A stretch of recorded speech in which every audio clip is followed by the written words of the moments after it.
Au cœur du Mali, sur les bords du fleuve Bani, pousse un grand caïcédra qui abrite une pépinière. Un arbre de cet âge est rare, car d'habitude les pêcheurs qui peuplent la région utilisent son bois pour fabriquer les pirogues. S'il a survécu, c'est parce qu'il est symbolique, car il abrita la rencontre de Lamine Samaké avec Bernard Verspieren, un jour de chasse à l'antilope en 1967. Devenus amis, Bernard a construit quelque temps plus tard à côté du caïcédra une case et s'est installé ici, près du village de Nouoro. 1973, la sécheresse dévaste le Sahel, dont le Mali, jadis considéré comme le grenier de l'Afrique de l'Ouest. Le père Bernard Verspieren, Lamine et quelques villageois décidèrent de travailler et de lutter pour éviter le départ des populations alentours.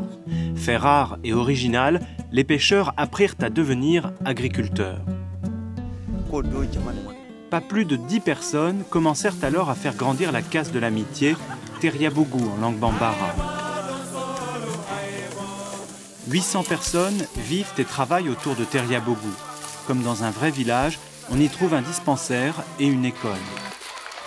Vers la fin de sa vie, l'ensemble des Maliens qui travaillaient avec le père et le père lui-même ont décidé de créer une association, l'AEDR, l'association d'entraide pour le développement rural, dans le but de continuer son œuvre, et cela même après son départ. Le souhait de l'AEDR est de développer sur place un tourisme intelligent et participatif.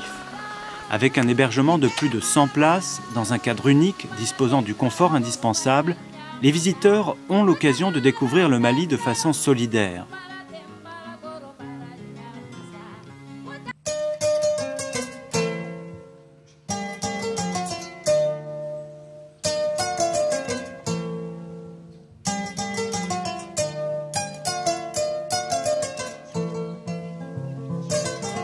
Aujourd'hui, on a créé à Teriabougou un centre touristique solidaire pour promouvoir l'autonomie financière de Teriabougou. On a gardé bien sûr toutes les activités agricoles et les activités sociales et de développement comme l'école, le dispensaire et toutes les activités avec les villages environnants. La vente des produits de la ferme au restaurant, l'hébergement, toutes les recettes du séjour contribueront au fonctionnement et à l'entretien.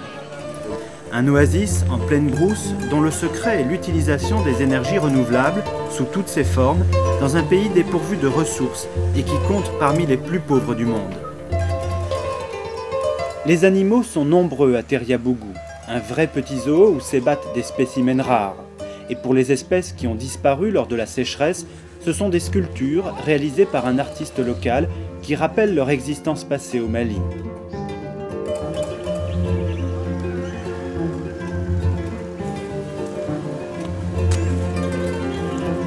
Des pamplemousses, des oranges, des citrons, des mangues, des salades et des radis, grâce au soleil qui donne l'eau, la lumière se transforme en verdure.